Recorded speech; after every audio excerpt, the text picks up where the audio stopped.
Hello and welcome to Heroes and Humans of Football. My name is Mehreen Khan. And I'm Simon Cooper. This is the football show where we take the hero and we show you the human. From Johan Cruyff to Megan Rapinoe. And from George Best to Kylian Mbappe.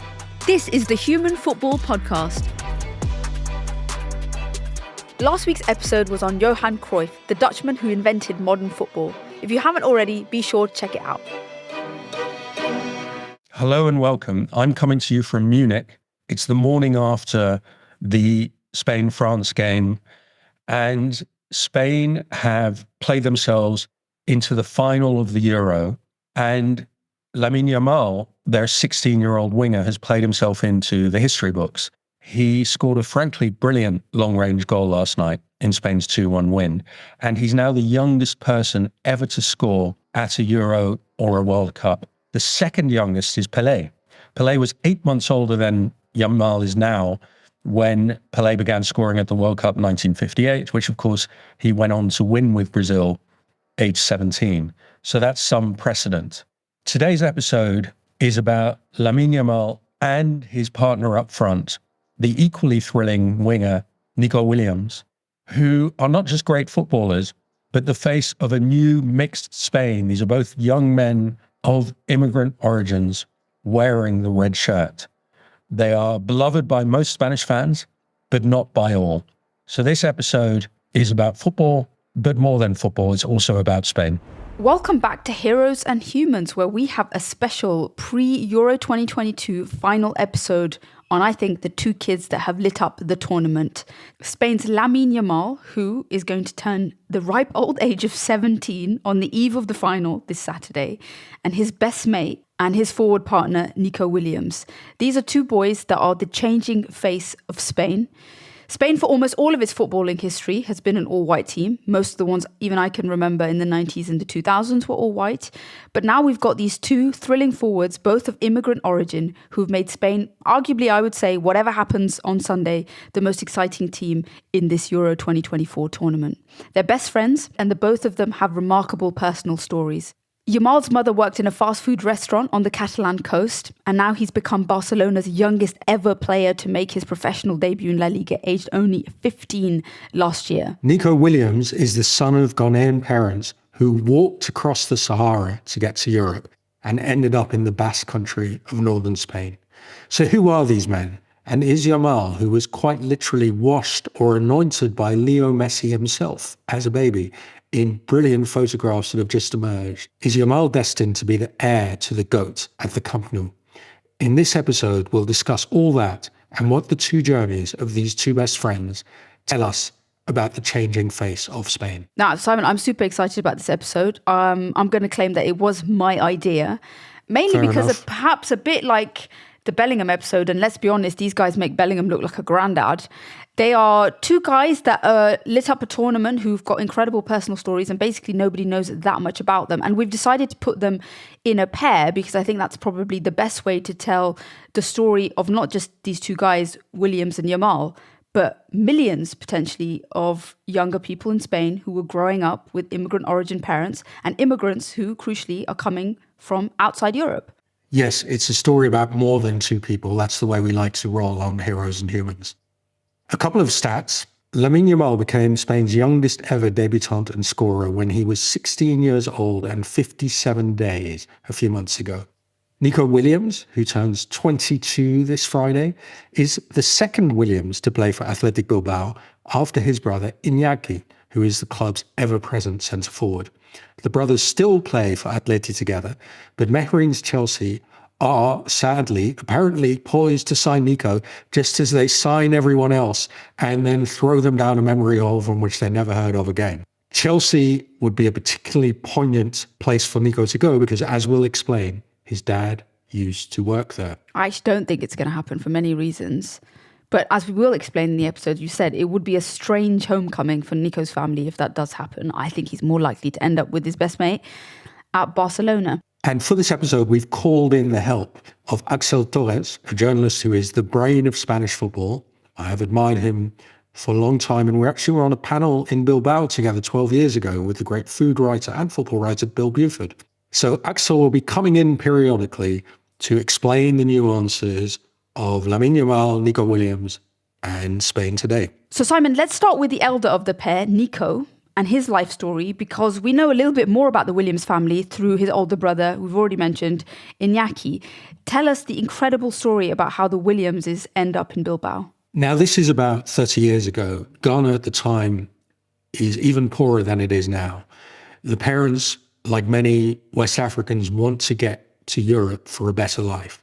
They're what we'd call economic migrants. They pay people smugglers, I guess, all their savings to take them across the Sahara so that they can then cross the Mediterranean to Europe. The people smugglers put them on a truck through the Sahara, and then, as sometimes happens, everyone is kicked out of the truck. Dozens of people in the truck, they're kicked out, and they have to walk across the Sahara. It's like a modern horror movie, but it's all too true, and it happens to a lot of people. They walk across the Sahara. It's so brutal that to this day, decades later, the Williams' father has pain in the soles of his feet from walking across the burning sands. Finally, they make it to Melilla, which is a Spanish enclave, the top of North Africa. So if you make it into Melilla, you're legally in Spain. They have to climb a wall that's several meters high. They get in. Later, they discover that the mother at this point is already pregnant with the oldest boy, Iñaki. When they get to Melilla, they're put in a prison, and that's where a lawyer tells them, tear up your papers and explain that you're from Liberia, not from Ghana, because Liberia is a war zone, and then you can say that you're a refugee of war, and then you can claim asylum in Spain. So that's what they did. They get into Spain, end up in the Basque Country, where they meet a Roman Catholic priest who is helping them and will save them in a way. And the priest's name is Iñaki. And so they will name their eldest son after this priest, who gets them settled in the Basque Country in a town called Pamplona, which is famous for the running of the bulls. I think we should say that even though this is an incredible story, which eventually for the Williamses has a happy ending, it's by no means a very exceptional story, because Spain, like most very rich developed countries in the European Union, have always been magnets for immigrants in search of a better life. And I would say probably mostly in the last decade, but definitely since the 30 years in which Iñaki and Nico's parents make this journey, it's far harder for so-called economic migrants to find legal ways of entering Europe. And to this day, Melilla has become the most militarized border that the European Union has. The walls that his mother had to climb have now been fortified to about 10, 12 kilometers and are 3 walls thick. Today, Melilla is considered to be a zone that has seen massacres. Human rights organizations have said that Spanish and Moroccan authorities have carried out extrajudicial killings in the area. There are very frequent reports of people, when they arrive there, getting put onto buses by Moroccan authorities and just dumped in the desert. So they come from an area which I think even since they now left it has become perhaps one of the most sensitive flashpoints for migration crisis in Europe. And as we're going to talk about later in this episode, Spain's relationship with migration, particularly from Africa, and now the native Spaniards that have been born in this country, is pretty complicated, both in a societal sense and definitely in a political sense. But the Williamses are probably some of the first generation of migrants that can live to survive the tale of coming to Spain from Africa. One thing that strikes me about this story is that we would never have heard it. We would never be discussing it if the two sons hadn't become great footballers. So this is almost a commonplace story among African migrants into Europe, but they don't really have a voice. People don't make podcasts about them. It's only because of football that we get this glimpse into the lives of people right at the bottom of the pile who will die literally to get into Europe. But there is a special poignancy that we are talking about the Williams' brothers at a time where speaking about migration happens all the time in everyone's Western developed countries, but very rarely do these people have a face. Football seems to be one of the few areas in public life where you can talk about people's origins without it necessarily becoming charged by, I don't know, anti-migrant or pro-migrant supporters. But we're going to find out in this episode that the Williamses also have to wear this throughout their footballing career, as do many other players in this Euro Championship. But Simon, why don't you also tell us a little bit about the specialness of the Basque Country? So the Basque Country is maybe the most productive region of footballers, I would argue, in the world. I think there's only about 2 or 3 million people there. There's about 4. Even more than the banlieue? Arguably the Paris banlieue are better. The Basque Country's up there. 2 or 3 million people. often 4 clubs in Spain's top division, the most legendary of which is Athletic Bilbao, where both brothers will end up. And it's a club that only recruits people who are either born in the Basque country, as both the Williams brothers will be, or have Basque origins and, for example, live in South America. Many Basques emigrate to South America, or there's also French Basques. Vicente Lizarazu, who won the World Cup with France, I think he had a spell there as well. So they have a very limited talent pool they can recruit from, born in the Basque country or Basque ethnicity. This is the most discriminatory labour practices of any sporting institution in the world, is Athletic Bilbao. They're growing up in the Basque country, but they're extremely poor. And the dad has to go and work in London to send money home. And he spends 10 years there working all kinds of jobs, lowly jobs that nobody wants, one of which is as a security guard at Stamford Bridge. You know, he runs the turnstiles. Amazing to think that his son might end up playing in that stadium where he was the lowliest worker. And it's also incredible to think that the Williamses could have ended up in London, because often the story of migrants is that the place they enter Europe is not the one that they stay. A lot of them do end up in countries like the UK, and when the father is gone, he earns enough money to get his children and wife with him. That doesn't happen. They stay in the region. The brothers become very Basque. Let's listen to Axel Torres talking about that. They can speak Euskera, which is They speak Basque, wow. Yes, which is the language in the Basque country. And they have shown that they are very proud of being part of the Basque country. They have shown that they feel like Athletic Zale, which is the name of the athletic fans. I wouldn't say that there was critics. I don't know, maybe in the beginning, but they are much loved now from the athletic fan base. They are absolutely loved and respected. And in fact, now there is there are a lot of rumors that Nico could go away from Athletic Club and sign for Barcelona or sign for an English team. And everybody in Athletic is hoping that he stays. That's the main worry for Athletic fans now. They are desperate that Nico stays in the team because he is the player with more magic in the squad. And as we've heard from Axel, they adore it and imbibe all the parts of Basque culture. Yeah, I mean, learning Basque, that's really hardcore. I mean, it's a language that may have no relationship to any European language. It's impossible to understand a single word spoken in it, is my personal experience. The father doesn't earn enough money to bring the family to join him. It happens the other way around. Iñaki, aged 18, breaks into the Basque team, Athletic Bilbao. He's a brilliant centre forward. He's got enormous power, technique. One of his coaches told me he shoots with vast power. One of his coaches told me he doesn't really aim. He just, tries to blow it into the back of the net, which often works. He's very quick and he never gets injured. So at one point he sets a league record by playing 251 consecutive matches. That's more than 7 seasons. So he's in the Athletic team. And the thing about that Athletic is because they don't really play the transfer market. They can hardly sign players because they can only use Basques. What they do is they pay very high wages. So very quickly, he's earning loads of money and he's able to bring his father back from London and reunite the family that way, while the younger brother, Nico, is still a kid. And Iñaki has said, there's a very good interview in English with Sid Lowe of The Guardian. He said that his career gave the parents the lives they dreamed of having back in Ghana. So Iñaki establishes himself in the Athletic team. And years later, Nico, who's the younger brother by 8 years, will join him there. And up till now, they have both played for Athletic together. It's a beautiful story. The only domestic Spanish football sides that they've played for as professionals. Long may that last. Until maybe this summer, as Axel is probably going to tell us. But I'm a bit uncomfortable about this kind of football Cinderella story that we always tell about footballers, because it's as if it makes everything all right in the end. But what about all the families who came over, who followed the same path and didn't produce kids who became professional footballers?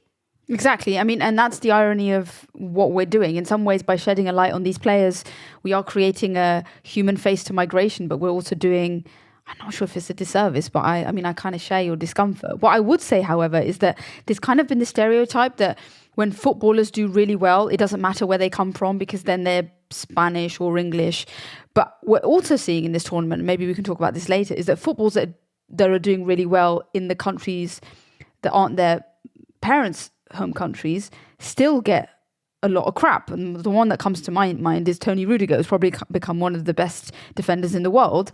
And with his meteoric success, he now gets way more crap in Germany from the parts of the political spectrum that you'd expect, despite the fact that he's also brilliant. So maybe we have to sort of counter the classic story of that doing good stuff as an immigrant means that you're accepted, because actually even being brilliant as an immigrant doesn't really protect you from so much of the rubbish that we hear in our political discourse right now. We'll get to that, but I also think we must acknowledge that in England, in Spain, in Holland, most fans are totally accepting of the minority players who come into the team. I don't think it's entirely fair to take the racist fringe and represent that as a kind of outcasting by the mainstream of these players. We'll come to that with Yamal. And we'll also definitely come to the fact that what's changed between the 90s and the 2000s and today, because I think something has changed. But let's move on to our second hero. Mehreen, tell us about Lamine Yamal. Lamine Yamal, the guy who makes me feel like I'm a million years old. Okay, I thought you were the same age. Mentally, perhaps.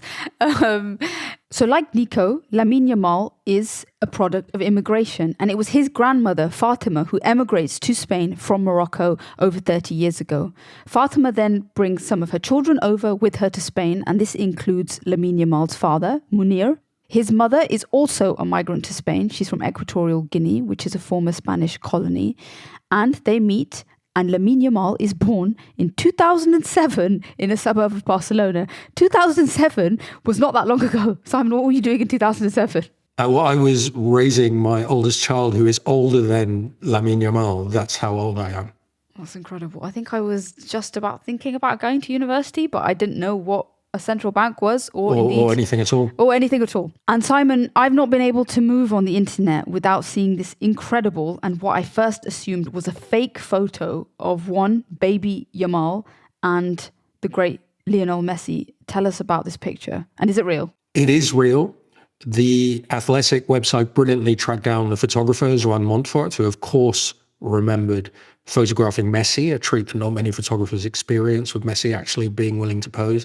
And then this tiny baby, 6 months old, who is Lamine Yamal. This is insane.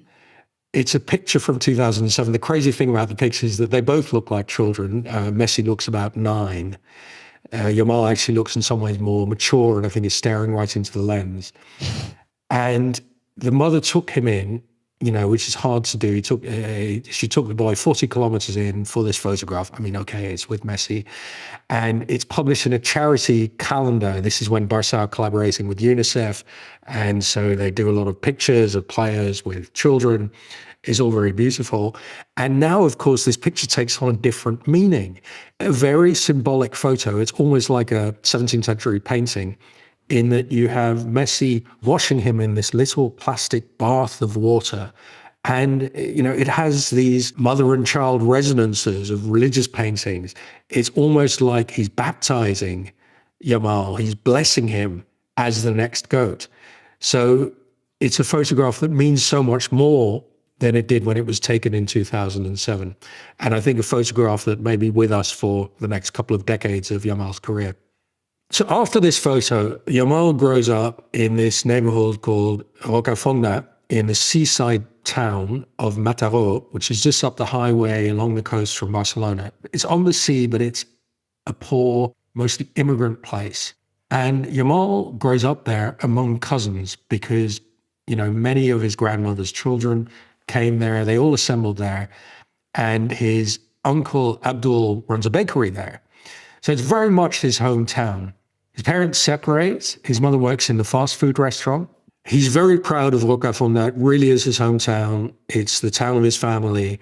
And Axel Torres talks very nicely about what the place means to him still.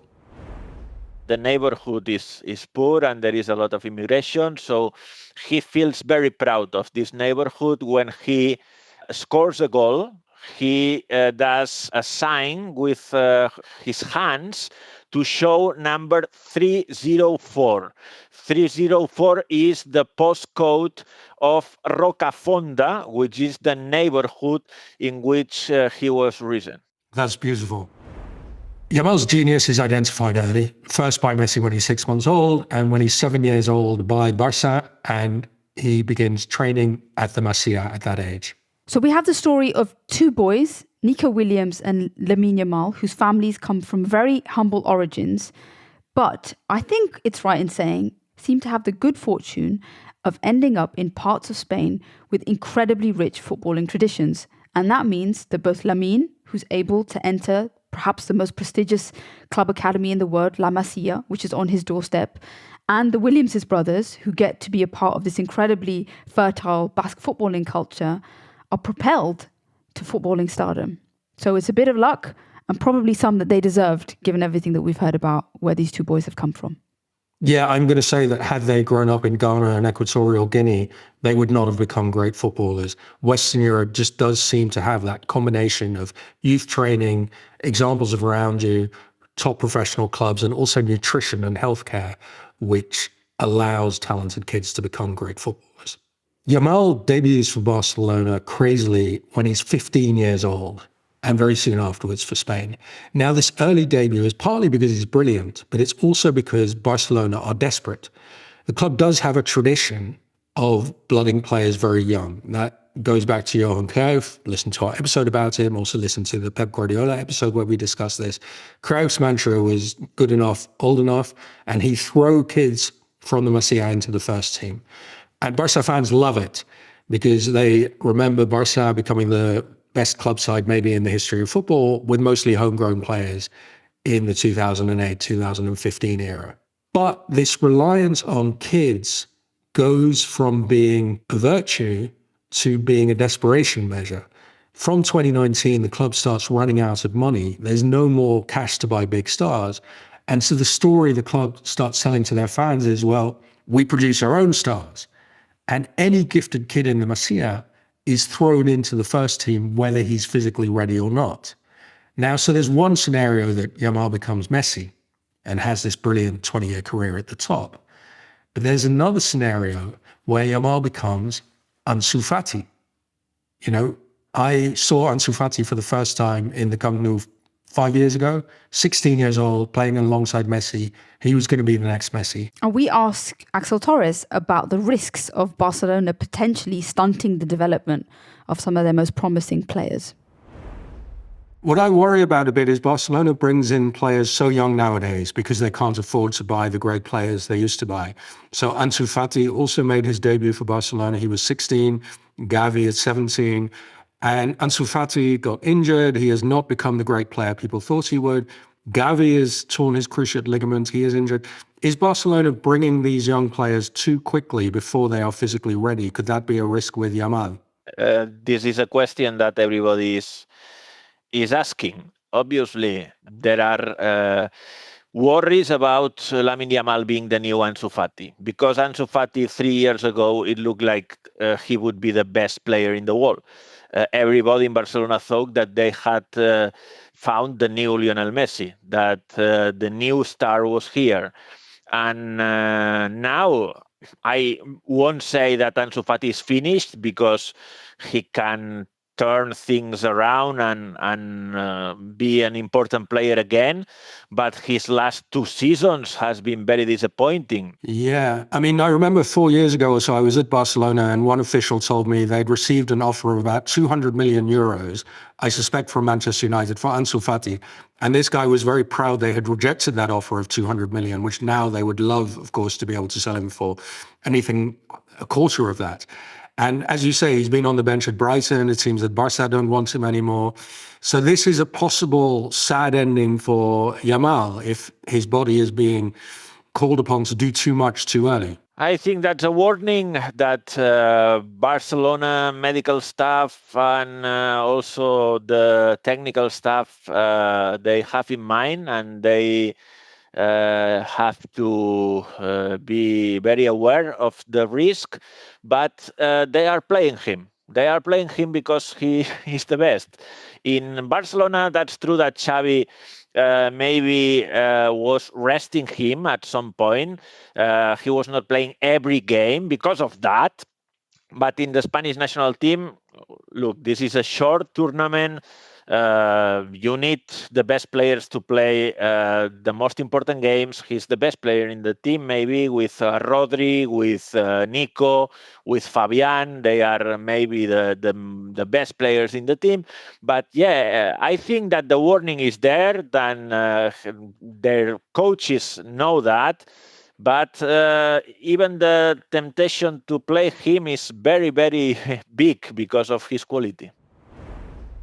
I mean, just to show the possible path of Yamal, Ansu Fati becomes Spain's youngest ever scorer in 2020. Then in 2022, Gavi breaks that record, also a Barca player. And then last year, Yamal breaks Gavi's record. Well, let's hope things end up better for him than they have for Fati and potentially for Gavi. And just looking at the profile of the players, something that I've really noticed very strikingly, that it's clear that Yamal's body has really built out in the last 18 months or so. So he looks young. He's got braces. He has baby fat on his face. He does, but I think his stature would probably suggest that he could be a 19 or a 20-year-old. Ansu, I remember being absolutely tiny. And of course, Gavi's nature is that he's a much more diminutive player. So perhaps there is some sense in which, biologically he might be able to withstand the man's game a little bit better. But who knows? We are speculating. That was true of Matthijs de Ligt, who also broke through at 16 and he had a man's body. It may also be that Yamal is doing the bodybuilding that's required of a top-class player and maybe shouldn't be doing age 16. Let's hope it works out. Meanwhile, Nico Williams has become a regular and a star at Athletic Bilbao alongside his brother Iñaki. And these two kids who are breaking through, Yamal and Nico, are exactly what Spain needs. And that's because, Simon, you had perhaps the misfortune to see Spain really painfully struggling at the 2022 World Cup in Qatar. What did you make of them then? Well, they looked like a parody of the Spain team, the kind of things that people always mock Spain for. They were wonderful passers, but they only ever went sideways. It was like football was a game without goals, and the game was just to pass the ball across the breadth of the field, which they did. Rugby, I think that's called. It was even more boring than rugby. It was really dreadful to watch. And they get knocked out by Morocco, which actually involves Yamal because this is his father's homeland. And Axel has a story about Yamal with the Spain under-17s team watching Spain lose to Morocco. When he was called up by a Spanish national under-17 team and he was in a training camp with them, he was watching the World Cup game between Morocco and Spain, and somebody told the media that he was celebrating Morocco's victory over Spain, yeah. Morocco being the land of his father. Exactly, and that it was not really... It wasn't appropriate for a Spanish player to be doing that. It was not welcomed by the staff of the national team, and even he missed the following training camp because of that. Well, I think that when you look at what he has done since he's in the first team, you see a kid that has very good behavior. I think he's humble. He's very quiet. He is a nice kid. And everybody who is surrounding him could say he is a very, very nice kid. So I think he's the future of Barcelona and the future of a Spanish national team, no doubt about it. That is super interesting because this has become a strange rivalry, Spain-Morocco. I mean, geographically, you would expect it would. The only border that the European Union has with Africa is in Morocco. But I can just remember even a couple of months ago hearing stories about when the Moroccan national team were playing a friendly in Spain, the hotel staff were posting racist and Islamophobic tropes about them. The fact that there are more players who are of mixed Spanish and Moroccan origin. Hakimi is Moroccan origin, grew up in Spain, plays for Morocco. Exactly. And I think Achraf Hakimi is an example of when you are a new immigrant kid, you face a decision about whether to play for your motherland or the country of your birth. Hakimi chooses, of course, Morocco. Maybe looking back, the future generations of Hakimis are not going to choose to play for Morocco. But I think the story illustrates that inevitably people have multiple identities. They have loyalties to many different traditions. It's perfectly possible to feel Moroccan and Spanish or British and Indian. And to ask people to have a single identity, which is what the far right always does, is kind of to misunderstand that complexity. And not just the far right, because legally in a lot of countries, only up until a couple of years ago, I'm thinking of Germany and the Netherlands, you weren't actually allowed to hold both a dual nationality. Say if you're Turkish or Dutch, or Turkish and German, or Somali and Dutch, you had to choose. So sometimes a lot of people were just forced into making this pernicious decision. Thankfully, I think in most countries that has now gone away. So Yamal and Nico Williams give Spain this forward motion. They no longer only go sideways. And you can see that the coach has encouraged them to dribble uninhibited. And these two are so fast and have such brilliant ball control. Defenders are afraid of their speed, back off, give them that extra yard, which in itself creates space, which with their technique they can use. So it's very rare to have that combination of high pace and high technique. Yamal has had an incredible tournament, whatever happens on Sunday. It's phenomenal. Also remember that at the next World Cup, he'll still only be 18 years old. He led the Euros up to the semis with 3 assists. I mean, just thinking about the future, if this guy remains at the top, crazily, he should be nearing his peak around the time of the 2030 World Cup in Spain, Portugal and Morocco. You'll be there. If alive, yes. Lamine and Nico are best mates in this squad. They pepper the internet with their TikTok dances. They play silly games with each other, like doing rock, paper, scissors to decide who's going to drink out of the water bottle. And it's just incredibly wholesome. Football used to be a game of men, but now it's a game of boys. And perhaps, it makes it more endearing for it. And they remind me a lot of Kylian in 2018, when he's also a teenager in his breakthrough tournament. He is playing for a brilliant national side, but there's no expectations. These guys are uninhibited. They play with flair. They take players on. They have no fear, as you would expect young players to do. It's been brilliant to watch. They're most people's favourite players of this rather cautious Euro. And dare I say it, living and watching the Euros from England, they have been a breath of fresh air to see people so unburdened by the beauty and joy of playing football. You think they're more fun to watch than England? I think watching paint dry is more fun than watching England right now, but that is for another episode. Even watching France might be more fun than watching England. That's how low I can put it. Dude, even watching the Netherlands is becoming interesting, Well, the Netherlands concede a lot of goals and score a lot of goals. Yeah. Okay. Yet for all the wonders that we've been seeing on the pitch, there's been bigger discussions about the symbolism of both Nico and Lamine in Spain. Join us after the break, where we'll be talking about politics and race, and how both of these players are representing a new generation of Spaniards, and how that's not going down well with all parts of the country. Join us after the break.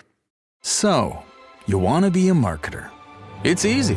You just have to score a ton of leads and figure out a way to turn them all into customers. Plus, manage a dozen channels, write a million blogs, and launch 100 campaigns all at once.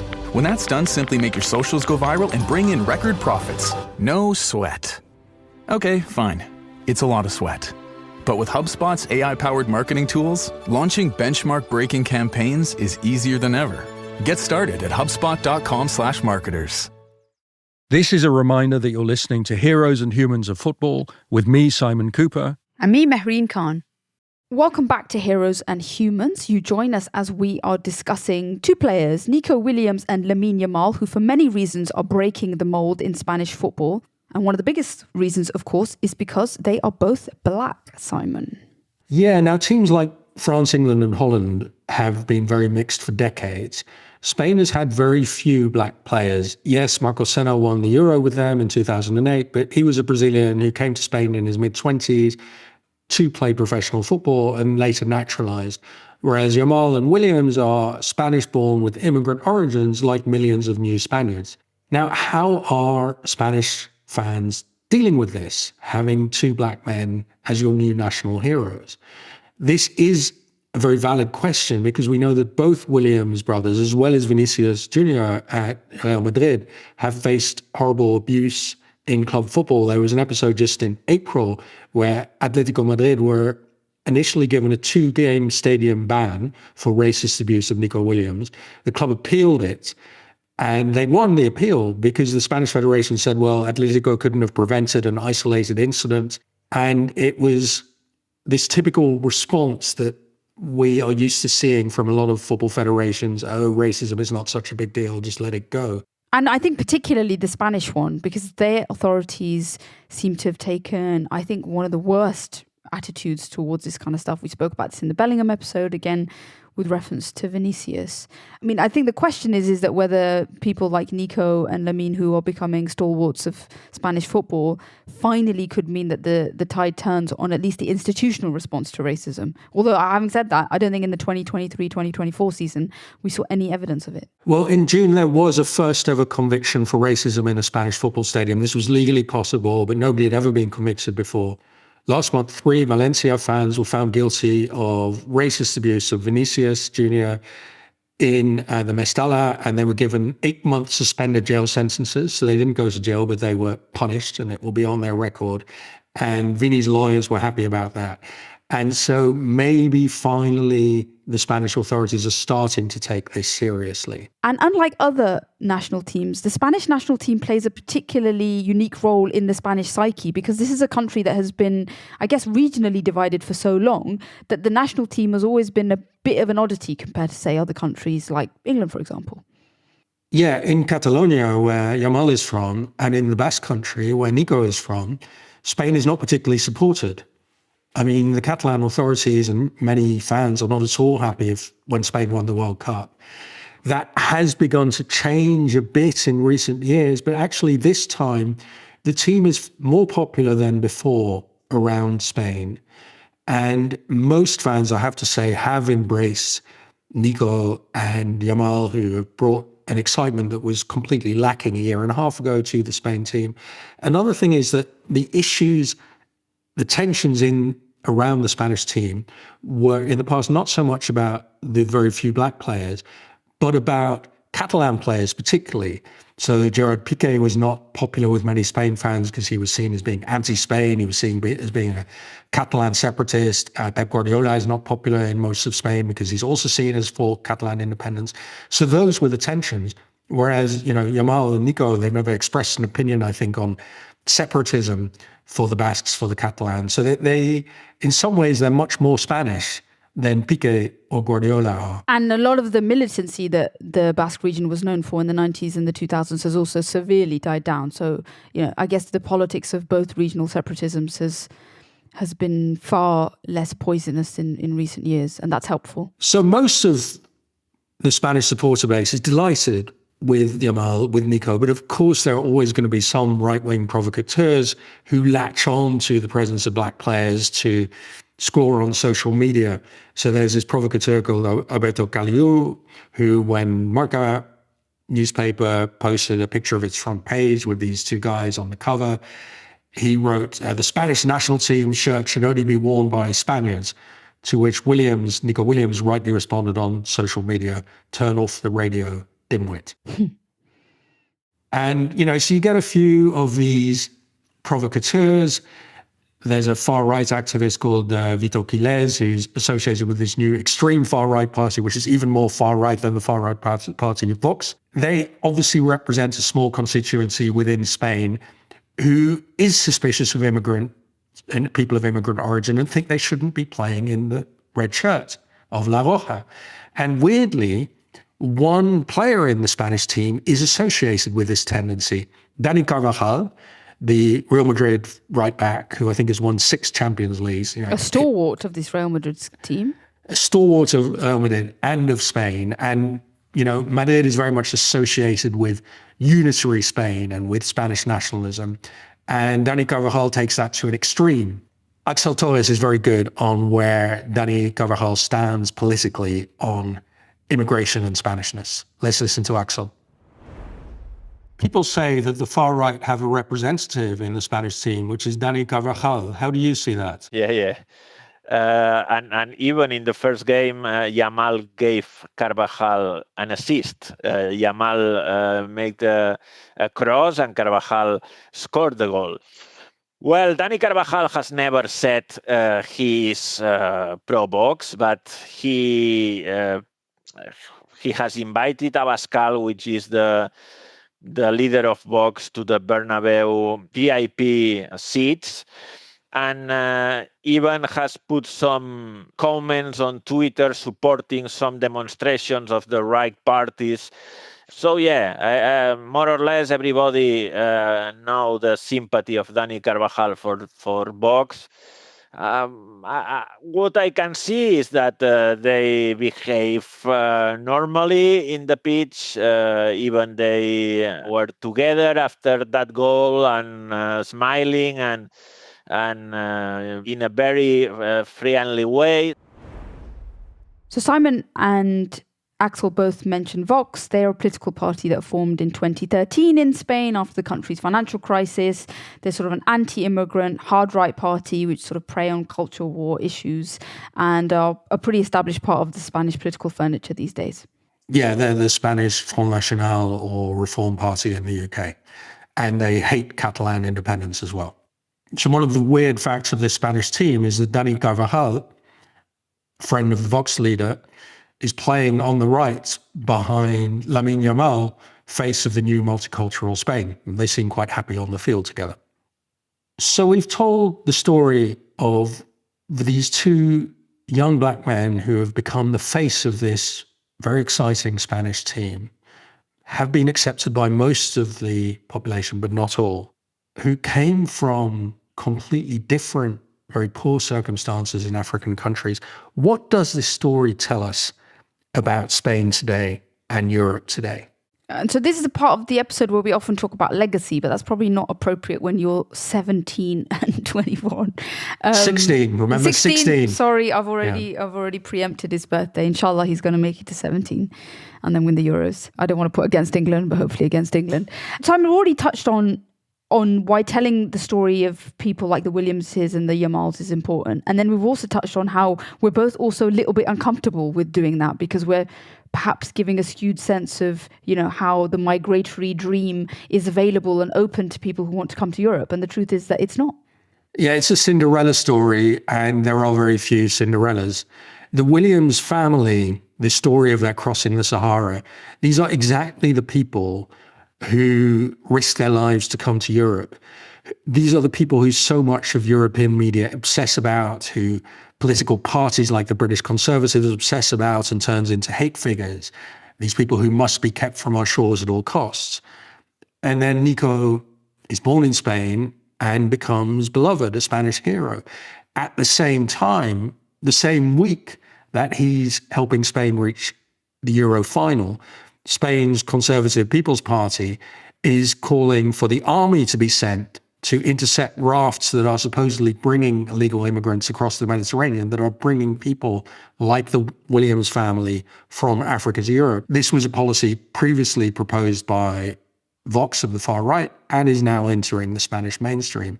So the hatred and fear of these impoverished people is the norm, and the celebration of them when they become brilliant footballers is not the norm. And it's also problematic, that celebration in and of itself. And that's a bit like when we spoke about Kylian and how he's held up as a model of the Republic. I mean, do you have to be an incredibly exceptional, amazingly talented, once-in-a-generation person to be celebrated? And I think, notwithstanding everything that we've said in this episode, particularly, around the fact that most people are pretty fine and happy about this development in Spain, my worry is that right now, these two guys are a bit of a novelty. They are fresh faces in an otherwise pretty white team. Often when there's a tipping point and say 5 out of the 11 are non-white players, 6, 7, 8, 9, 10 situations that we now see regularly with the England team or even the German team and definitely the French team, that's when you see people's kind of insecurities about their identity or the fact that the Spanish team doesn't represent them. That's when some of the more nastier stuff comes out. And so I think we're still at the very beginning of this kind of journey of the changing face of Spain. And the example that comes into my head is Italy and characters like Mario Balotelli, who were the sort of breakthrough black players of an Italian team. but very, very few have followed him into that national team after Mario. I'd like to think it will be easier in Spain than in Italy. I mean, this is just a very sensitive issue for people, because when you see your national football team, they are the nation made flesh, whether that's England or France or Spain. When those guys in plastic shirts take the field, you see an embodiment of the nation. You know, they're more tangible, more alive than the flag or than gross domestic product. They're more kind of universal than the king. And so when you see Spain play, you see Spain, the nation. And when that nation looks suddenly for the first time has some black faces in it, that makes people uncomfortable, because it's not the idea of Spain they grew up with. Exactly that. And, you know, perhaps I'm a little bit more pessimistic than a lot of people, because, you know, 10 years ago, Spain, Portugal and Ireland were three countries that never had so-called far-right parties. Now, Spain and Portugal definitely do. And even in countries like Ireland, whose national football team is changing colour quite quickly, are seeing more of this far right. So I think the direction of so much of the politics in Western Europe would suggest that it's going to be harder and harder to fight the pro-migration case, even when you've got the best footballers in your national team not being of Spanish, French or white European origin. Let me just be more optimistic about Spain particularly. I mean, I spent a year there and I followed the politics quite intensively. And there were the elections last year where everyone thought Vox would make a breakthrough and would get into government. And they didn't. They got around 9 or 10% of the vote. And it seems to me that this kind of far-right, extreme anti-immigrant vote in Spain is quite limited, partly because Spaniards had long experience of being a poor country, a white country that didn't attract immigration, that was very Catholic and homogenous and authoritarian. They didn't like it. There is an appetite for Spain to be part of a wider world. And I don't think that the tensions we've seen in France are going to quite come up that same way in Spain. But it is always going to be harder, I think, for black players. I had this very interesting interview with Lilian Thuram once, France's record international at the time, who's become an anti-racist activist. His son, Marcus Thuram, plays for France now. And Lilian Thuram said, the thing about being a black player is you have to be exemplary. You have to play brilliantly and behave perfectly, and then you'll be accepted. And that's because he says black players are not seen as totally legitimate. They're not seen as totally French or totally Spanish. So to be accepted, you have to be without fault. And as soon as a black player plays badly or has a scandal, then everyone says, oh, well, he doesn't really have a right to be in this team. And he's rejected. And that is a case of double standards, because, you know, white players don't have to meet those standards of exemplariness. Lamine is also, unlike Nico, of a non-Christian origin. His family have Muslim roots, and that's also an extra degree of otherness, which I think is a big question about how Muslims are integrated into Spain. Before we give our thoughts on the future for these two young players, here's Axel. Nico's future looks brilliant. I think Athletic fans will be sad to hear that, but I think he will play for a Champions League club sooner rather than later, and he will be a key player in the Spanish national team.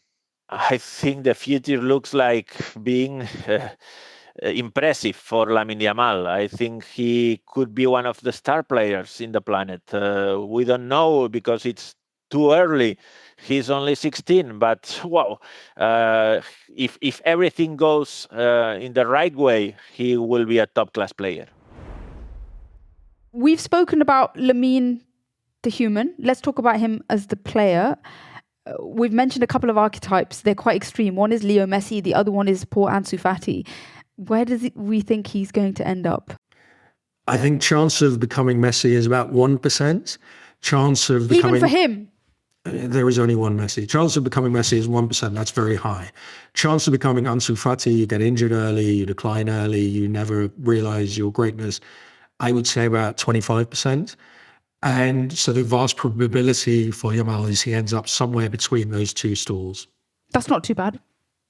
Yeah, let's hope nearer the Messi end. And if he gets a Euros medal, then he's already done far better than most generations of Spanish footballers ever. The two traditional questions we end our episodes on, one of which is, what would our heroes be doing if they weren't playing football? Now, let's be honest, Lamine Yamal can still do anything he wants. If he wants to go and be an astronaut, he can, because he's literally 16 years old. So in some senses, let's not close off any options for him. I see him possibly without football as working in his uncle Abdul's bakery in his hometown of Rocafunda. And Nico? I fear that, Spain is a country with a weak economy, high levels of unemployment. If you come from the bottom of society, it's very tough. So I fear there's a scenario where he works lowly jobs like his dad, maybe having to go somewhere like London, maybe working the turnstiles at Chelsea, as his dad did, rather than starring on the pitch, as Nico still might at Chelsea. And final question. Would we like to spend an evening with Nico and Lamine? I have 3 kids. Lamine Yamal is exactly between their ages. So I think it would be more appropriate for my kids to spend an evening with Lamine. I agree. It would be completely inappropriate for me to spend any time with them as well, because I might get, arrested. Yes, agreed. Thank you for listening to Heroes and Humans of Football. For more information, go to our website at heroesandhumans.com. And follow us at Heroes and Humans on all social platforms. This show was developed by Immaterial and produced by One Fine Play. Matt Cheney is the series producer. Kazra Firuzia is the editor and producer.